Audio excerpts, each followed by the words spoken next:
Atlixco in Mexico showcased its cultural tradition on Wednesday, October 22, with Vale de Catrinas, an event marking the Day of the Dead season featuring monumental skeleton sculptures over 3 meters tall. Created using traditional Catrinia techniques, a handcraft in Mexico creating papier-mâché sculptures by skilled local artists, the exhibit attracts both domestic and international visitors who tour Atlixco to photograph the towering Catrinas.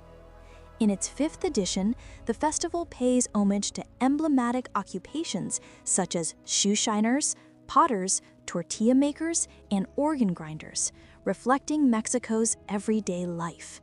Several of these sculptures are displayed amidst the region's iconic marigold fields. The giant skeletons will be on display until early November. Es un trabajo artesanal extraordinario.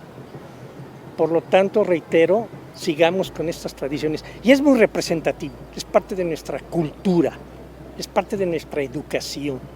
Entonces sigamos con ellas. He visto incluso muchos fotógrafos que andan y es muy padre ver cómo reconocen el arte que hay aquí en México. ¿Y qué te deja a ti como mexicano? Ahí me deja una satisfacción, me gusta, se disfruta, es una experiencia padre.